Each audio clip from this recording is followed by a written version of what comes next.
Halo guys, kembali sama Mimin. Seperti biasa, kali ini Mimin akan bahas film yang unik-unik. Di sini Mimin akan bahas film misteri fiksi ilmiah yang berjudul I Think We're Alone Now tahun 2018. Film ini menceritakan tentang wabah misterius yang membuat semua orang mendadak meninggal secara serentak, di mana peristiwa ini hanya menyisakan beberapa manusia tersisa yang berjuang untuk memperbaiki situasi. Oke guys, bagaimanakah kehidupan mereka di tengah lingkungan yang sepi itu? Langsung saja genjot ke plotnya guys. Awal film memperlihatkan sebuah kota yang nampak sepi tanpa aktivitas. Lalu seorang pria tua kecil bernama Dale datang menggeledah masing-masing rumah untuk mencari barang-barang yang berguna seperti baterai dan alat-alat lainnya. Tak hanya benda, ia juga mengambil foto warga dari Bigora untuk disimpan. Entah apa tujuannya. Dia pun keluar, dan dia langsung menandai masing-masing rumah berupa tanda silang di jalan. Tanda itu dia gunakan sebagai petunjuk bahwa dia sudah memasuki rumah itu. Dale berlanjut pergi ke perpustakaan. Ini adalah tempat dia dulu bekerja, dan sekarang ia tinggal di perpustakaan ini. Sembari ngopi, Dale mengamati peta kota dan menandai lokasi-lokasi yang telah dia kunjungi. Dale kemudian melanjutkan petualangannya. Setelah sampai di sebuah wilayah, Dale mencium bangkai sampai membuatnya berhenti. Ia memasuki salah satu rumah dan menemukan dua mayat yang masih dalam posisi duduk. Dengan penuh peduli, ia langsung mengambil spray untuk membungkus mayat-mayat itu. Lalu dia membersihkan sisa kotoran mayat itu dan mengambil foto penduduk itu dari Bigoranya. Seperti sebelumnya, ia menandai dengan tanda silang. Lalu Dale menyeret dua mayat itu sendirian menuju mobilnya. Dia berlanjut membawa mayat-mayat menuju wilayah perkebunan, di mana di sana terdapat lubang-lubang yang telah dia siapkan untuk mengubur mayat penduduk. Nampak banyak sekali mayat yang telah dia kubur menggunakan mesin ekskavator. Di sini terungkap bahwa kegiatan sehari-harinya adalah mengambil mayat-mayat dari tiap rumah setelah wabah mematikan melanda. Setelah mengisi kuburan, Dale pergi memancing di danau sebelum kembali ke perpustakaannya. Setelah makan, dia berbaring di tempat tidurnya untuk menonton film favoritnya di laptopnya. Setelah itu, ketika dia tidur, suara ledakan kembang api mendadak membangunkannya. Kembang api nampak dari kejauhan, namun di sini dia hanya terdiam, seolah tak percaya bahwa apa yang dilihatnya itu nyata. Dale hanya menatapnya sampai kembang api itu mereda. Esok paginya, Dale melanjutkan kegiatan seperti sebelumnya. Namun di sini suara alarm mobil terdengar. Nampak mobil rusak akibat menabrak tembok. Lalu ketika dia mendekati kendaraan itu, Dale melihat pistol di kursi belakang. Lalu dia berlanjut menemukan seorang wanita yang tak sadarkan diri. Dale membawanya ke sebuah rumah dan menguncinya di kamar. Lalu sesaat kemudian, wanita itu bangun untuk muntah akibat benturan di kepalanya. Dia kebingungan dengan tempat asing ini. Lalu dia menggedor-gedor pintu yang telah dikunci itu untuk minta tolong. Dale kemudian menjawabnya dari luar. Lalu Dale bertanya apakah ada orang lain yang menemaninya. Wanita ini menjawab tidak. Dale bertanya lagi mengapa dia masih hidup dan mengapa dia memiliki pistol. Namun wanita itu berbalik menanyakan pertanyaan yang sama kepadanya. Dia membawa pistol untuk menjaga diri, takut jika mayat-mayat di rumah-rumah itu akan bangun kembali. Alasan konyol wanita itu ditolak oleh Dale, dan dia membiarkan pintu itu terkunci. Mencoba keluar, wanita muda ini beralasan bahwa dia kebelet pipis. Lalu Dale pun memberinya kesempatan keluar, tapi dengan syarat dia harus menghitung mundur dari 100 sebelum membukanya. Wanita ini pun setuju. Lalu Dale memberitahunya bahwa dia telah menyiapkan mobil untuknya, di mana dia harus meninggalkan kota ini secepatnya. Setelah Dale membuka kunci pintu, wanita itu mulai menghitung mundur. Tapi wanita muda ini dengan cepat langsung membukanya sebelum Dale bisa pergi.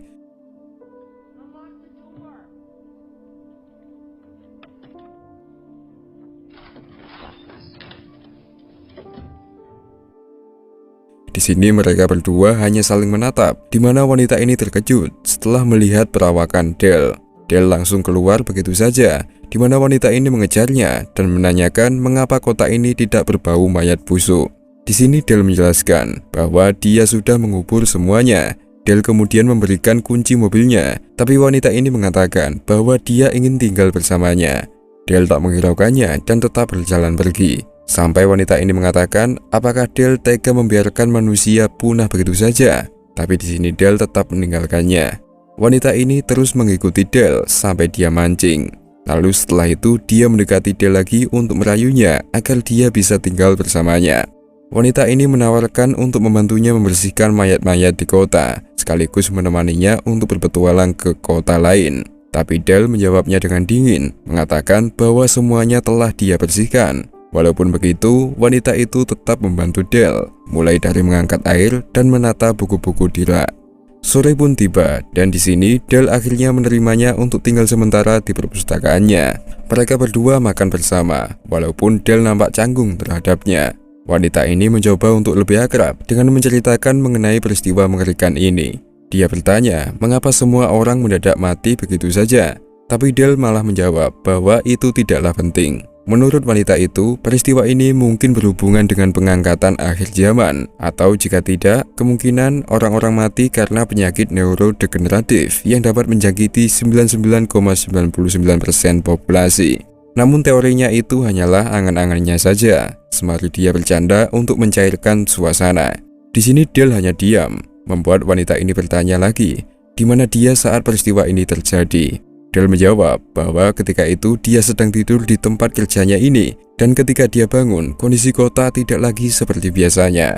Wanita ini bertanya apakah Del tidak kesepian selama itu. Namun Del menjawab bahwa dia sudah kesepian jauh sebelum peristiwa ini terjadi. Dia sangat kesepian sepanjang hidupnya, jadi pertanyaan itu tidaklah penting baginya. Di sini wanita itu pun menyadari bahwa Del tidak tertarik untuk ditemani, jadi dia memutuskan untuk pergi sesuai keinginannya. Ketika dia sampai di mobil, Del mendadak mengetuk jendelanya dan bertanya kemana dia akan pergi. Wanita itu mengungkapkan bahwa dia akan menuju ke air terjun Niagara, tempat yang dia impikan. Di sini Del mengatakan bahwa dia takut berubah pikiran jika wanita itu pergi. Jadi Del menawarkan padanya untuk tetap tinggal di kota ini. Wanita ini pun gembira setelah mendengar itu. Lalu di sini dia memperkenalkan dirinya sebagai Grace dan mereka berdua pun berteman.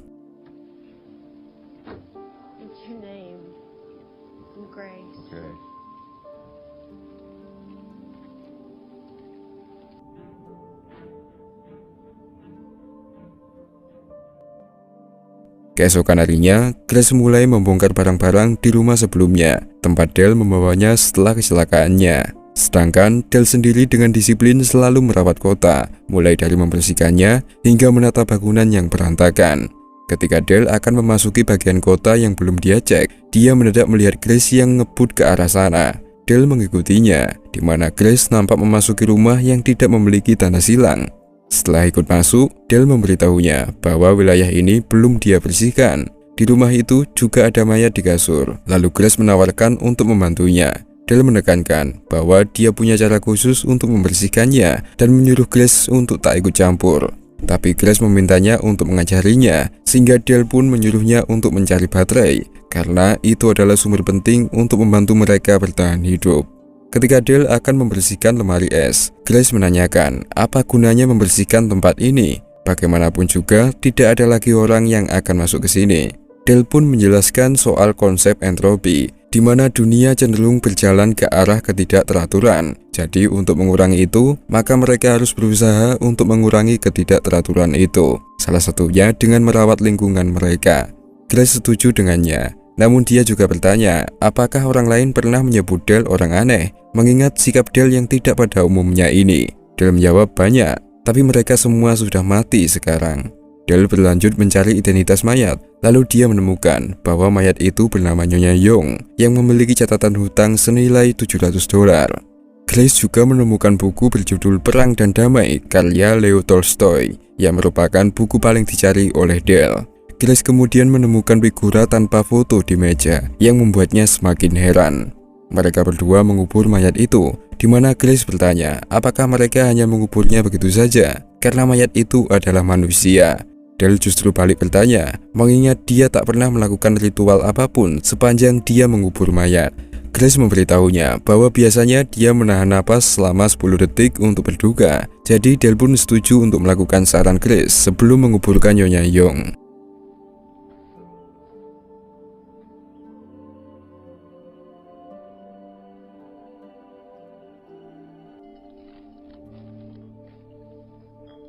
Setelah itu mereka berdua pun ke toko untuk mencari makanan. Grace melihat bahwa makanan telah kadaluarsa. Walaupun begitu, mereka tetap mengambilnya. Mereka berlanjut bersenang-senang sambil menikmati sepinya kota yang masih terawat ini. Esoknya, Grace mencari Dale di perpustakaan. Namun, Dale sepertinya masih keluar. Dia mencarinya sampai ke kamar Dale. Lalu Grace menemukan catatan tebal yang berisi daftar nama mayat-mayat. Grace menggeledah lebih lanjut. Lalu dia menemukan tumpukan foto penduduk yang telah dikumpulkan oleh Dale. Penemuan ini membuat Grace makin heran dan penasaran dengan perilaku Dale. Suatu hari, Grace berpetualang sendiri menggunakan sepedanya. Dia penasaran dengan salah satu rumah lalu memasukinya. Di dalam sana, Grace menemukan seekor anjing kecil dan dia memutuskan untuk membawanya ke perpustakaannya. Dale sebenarnya alergi terhadap anjing itu, tapi kini dia mengizinkannya untuk memeliharanya. Esok sorenya, mereka berdua mancing untuk yang pertama kalinya. Di atas kapal itu, Grace berpura-pura membaca buku sambil melirik Dale. Begitupun juga Dale, dia berpura-pura sibuk mancing sambil melirik Grace. Mereka berdua mendapatkan sepasang ikan, di mana Grace melihat bahwa kedua ikan itu sedang kawin, membuat Grace iba kepada kedua ikan itu.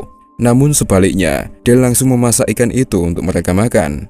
Saat makan, Grace menceritakan pengalamannya bahwa dia pernah memiliki ikan mas yang sudah dia pelihara selama 2 tahun, yang menurutnya umur itu sangat lama. Tapi Dale menjawab bahwa ikan mas bisa hidup selama 25 tahun dan ikan milik Grace masih belum apa-apanya. Tentu jawaban Dale ini membuat Grace kesal, menganggap bahwa jawaban Dale itu hanyalah untuk membantahnya saja. Jadi obrolan mereka pun berhenti begitu saja.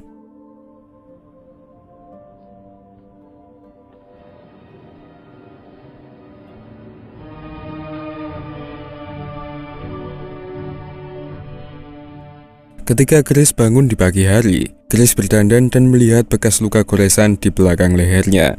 Dia menyembunyikannya. Lalu Grace pun pergi ke perpustakaan Dale bersama anjingnya. Mereka berdua pun kerjasama untuk menata buku. Tapi nampaknya Grace selalu mengganggu pekerjaan Dale. Saat kemudian Grace terkejut setelah melihat ulah anjingnya yang merusak buku Dale. Grace pun minta maaf kepada Dale, berharap dia tidak menghukum anjingnya itu. Tapi anjing itu mendadak menyerang tangan Dale hingga membuatnya terluka. Dale pergi sendirian untuk menjahit lukanya. Lalu Grace datang mendekatinya untuk mengobatinya.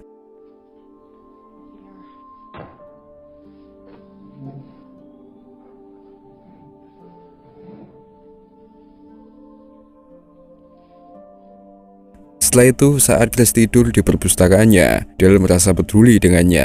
Lalu dia mematikan lampu kamar itu. Namun Dale masih kesal dengan ulah anjing itu. Jadi dia pun melepaskan tali yang mengikat anjing tersebut. Keesokan harinya, Grace membangunkannya untuk memberitahunya bahwa anjingnya telah pergi. Di sini, Dale berpura-pura tak tahu. Lalu mereka berdua pun mencarinya di kota. Ketika di tengah kota, Grace mengatakan bahwa dia telah mengikatnya semalam. Di sini Dale pun mengaku bahwa dia telah melepaskannya dengan alasan anjing itu butuh pipis. Seperti halnya Grace yang kebelet pipis saat dia menguncinya di awal mereka bertemu. Pengakuan Dale itu membuat Grace sangat sedih, menganggap bahwa Dale belum memaafkannya dan tidak mempunyai rasa iba sama sekali terhadapnya. Setelah kembali ke perpustakaan, Grace minum anggur terlalu banyak. Lalu dia pergi ke dapur dengan membawa tumpukan foto penduduk, menunjukkan foto-foto itu di hadapan Dale. Grace menunjukkan bahwa Dale tidak mengenal satupun orang di foto itu. Dan Dale memperlakukan mayat-mayat mereka seperti benda. Dale membuang mayat-mayat itu begitu saja, layaknya membuang sampah. Grace kemudian bercerita bahwa dulunya ayahnya adalah seorang pastor yang dicintai begitu banyak orang. Dia mendadak meninggal di toilet, sementara ibunya meninggal saat sedang berolahraga.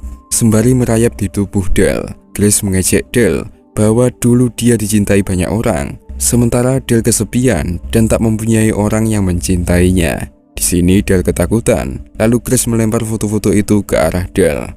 Ucapan Grace itu membuat Dale bercermin dan memikirkan sikapnya. Dale menyadari bahwa sepanjang hidupnya tak ada orang lain yang peduli terhadapnya, tapi bukan berarti orang lain harus merasakan itu juga. Jadi esoknya Dale pun mengunjungi tempat tinggal Grace untuk berdamai. Namun di dalam sana dia hanya menemukan novel berjudul Cinta di Sepanjang Wabah Kolera, yang di dalamnya ada foto keluarga Grace. Grace pun datang. Lalu Dale mengajaknya ke rumah kacanya dan mengajarinya menanam tumbuhan.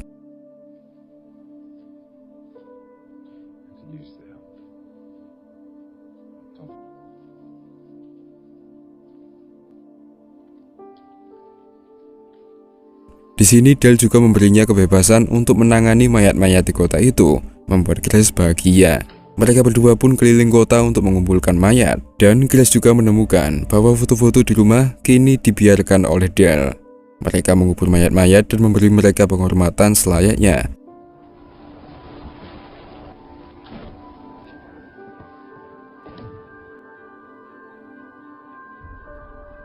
Mereka berdua juga membangun panel surya, sembari Grace bercerita jorok di hadapan Dale. Namun Dale tetap mendengarkannya dan tidak lagi menyangkalnya. Hari-hari mereka lalui seperti sebelumnya, dan kini mereka menggunakan walkie-talkie untuk saling ngobrol saat malam. Grace juga seringkali memasak untuk Dale, begitupun sebaliknya. Sampai akhirnya seluruh kota hampir mereka bersihkan. Ketika Grace akan lanjut keliling, dia kembali mengamati luka sobek di lehernya yang sampai sekarang masih dia tutupi. Grace berlanjut menemukan rumah yang tak tercantum di peta. Dia memasukinya dan menemukan mayat wanita tua yang sedang duduk. Dale pun datang setelah dipanggil oleh Grace, namun dia menyuruh Grace untuk segera keluar dan mereka tak seharusnya berada di sini. Tentu, Grace pun bertanya apa masalahnya, dan Dale menjawab bahwa seharusnya yang pantas mati adalah dirinya. Grace menyadari bahwa ini adalah rumah keluarga Dale dan mayat itu adalah ibunya, sehingga membuatnya menangis. Di sini Dale menolak untuk menguburnya karena ia tak mau menerima kenyataan itu. Tapi setelah dirayu oleh Grace, dia pun sepakat untuk menguburnya.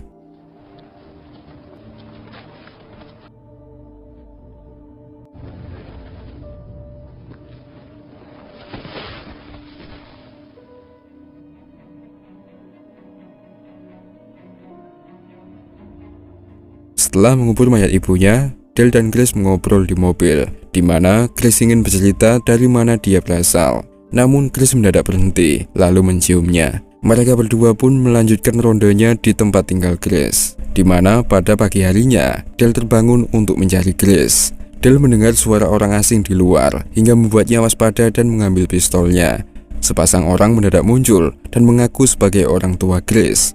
Pria itu bernama Patrick dan istrinya Violet. Mereka mengajaknya ke ruang makan, di mana Grace juga ada di sana dengan wajah yang sedih. Ketiga orang itu berlagak seperti orang normal, seolah-olah tidak terjadi apa-apa. Lalu Patrick meminta Grace untuk memberitahu Dale siapa mereka. Di sini Grace pun mengatakan bahwa mereka adalah orang tuanya, membuat Dale kecewa karena Grace tak pernah menceritakannya.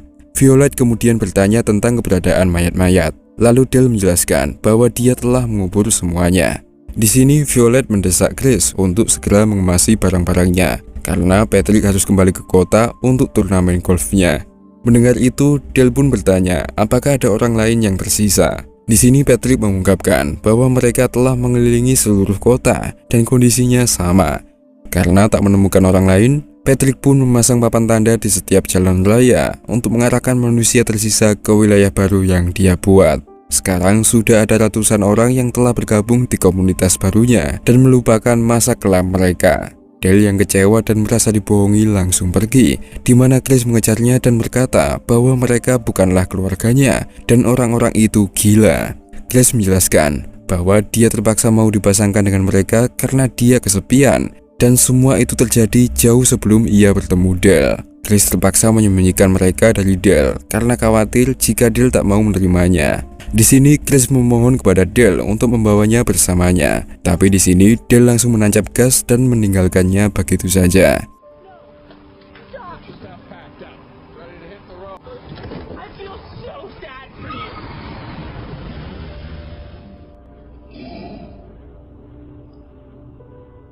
Ketika Grace mulai berkemas, Violet meminta Grace untuk kembali bersama mereka. Mereka harus berusaha sebaik mungkin untuk menjadi keluarga yang sebenarnya. Di sini Grace hanya terdiam dan terlihat sangat sedih. Sedangkan Patrick mampir ke perpustakaan Dale dan meminta buku kepadanya, memperlakukan Dale seperti pekerja perpustakaan biasa. Namun di sini Dale mengabaikannya. Di sini Patrick memuji Dale, mengatakan bahwa Dale tak seperti orang pada umumnya. Dia kagum karena Dale tak merasakan guncangan hati ketika semua orang mendadak meninggal. Patrick mengungkapkan ketertarikannya pada Dale dan mengungkapkan bahwa komunitas baru yang dia bangun memiliki dokter terbaik dari penjuru dunia, dan sekarang mereka memiliki proyek modifikasi otak manusia dengan tujuan mengembangkan manusia tersisa di bawah kendali mereka. Dale mengabaikan tawaran itu, Lalu Patrick hanya memberinya sebuah buku yang telah tertulis alamatnya agar Dale bisa menemukannya jika dia berubah pikiran. Setelah Patrick pergi, Dale langsung meletakkan buku itu di rak dan mengabaikannya. Patrick dan Violet membawa Grace berangkat ke California. Grace sambil menangis melihat keluar jendela, menatap perpustakaan Dale yang telah dia tinggalkan. Setelah kepergian Grace, kehidupan Dale nampak semakin berantakan. Tiap hari ia mabuk dan melempari bekas rumahnya. Tiap malam ia menyalakan walkie-talkie-nya dengan harapan dia bisa mendengar suara Grace lagi. Dia merasakan kepedulian yang diberikan oleh Grace yang tak pernah dia dapatkan sepanjang hidupnya. Suatu hari, Dale melihat koleksi fotonya dan menceritakan apa yang dia ketahui tentang orang-orang di kamar itu. Walaupun telah tewas semua, namun masing-masing orang memiliki cerita masa lalu yang bisa dikenang kapan saja. Setelah membaca itu, Dale mendadak berubah pikiran. Lalu dia bergegas mencari buku yang digunakan Patrick untuk menulis alamatnya. Walaupun sempat frustasi karena lupa meletakkan buku itu, namun dia akhirnya menemukannya. Buku Patrick itu ternyata adalah novel yang berjudul The Metamorphosis, yang menceritakan tentang seorang yang kehilangan identitas karena bermutasi menjadi serangga. Dale dengan khawatir langsung pergi ke alamat yang tertera untuk mencari Grace. Dalam perjalanan ke California, dia menemukan jembatan yang telah diblokir oleh mobil-mobil berisi mayat. Dia terpaksa mengambil perbekalannya untuk mencari kendaraan lain. Beberapa saat setelah mengemudi, dia mengganti mobilnya lagi untuk mencari kendaraan yang lebih layak. Berhari-hari dia lalui, sampai akhirnya ia menemukan gemerlap lampu kota dari kejauhan, menandakan bahwa ada kehidupan di sana.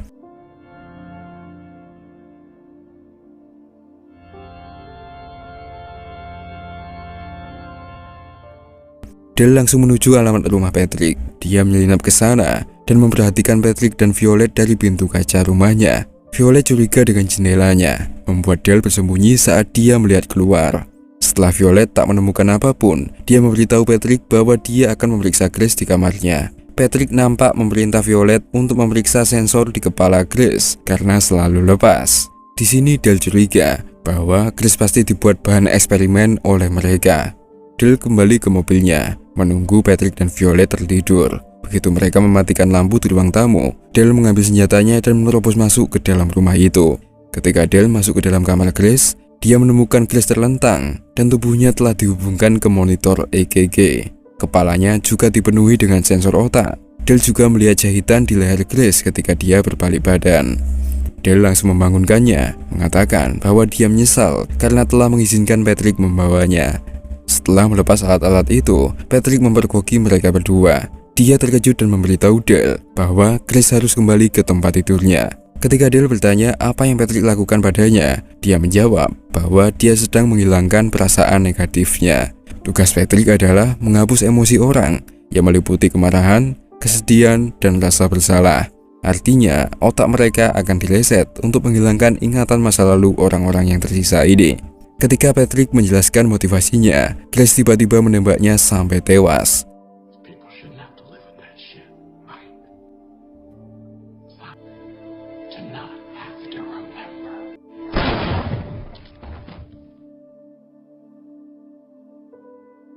Violet keluar, sembari memandangi tubuh Patrick tanpa kesedihan sedikit pun. Violet hanya berkata bahwa dia pernah memiliki seorang putri. Lalu dia memberitahu mereka bahwa mereka dapat menggunakan sabun lantai untuk membersihkan kotoran itu. Perilaku Violet ini menunjukkan bahwa otaknya telah direset dan diisi dengan identitas baru. Mengetahui hal ini, mereka berdua pun segera pergi. Grace juga membawa ikan emasnya yang selama ini masih hidup. Sembari mengendarai mobil, mereka berdua menatap manusia tersisa, di mana ingatan dan identitas mereka telah dimanipulasi. Mereka hidup layaknya orang normal, namun semua itu hanyalah kegiatan semu. Seperti contohnya ada pria berpakaian kantor, padahal di sana tak ada kantor sama sekali. Dale mendadak menghentikan mobilnya, di mana Grace mengira bahwa Dale tergiur dengan kehidupan di kota ini. Namun Dale kembali menjalankan mobilnya, berkata bahwa semua orang di sana telah menjadi layaknya robot. Kini mereka berdua memutuskan untuk melanjutkan petualangan lebih jauh dan membangun kehidupan bersama-sama dengan penuh kegembiraan. Dan di sini film pun berakhir.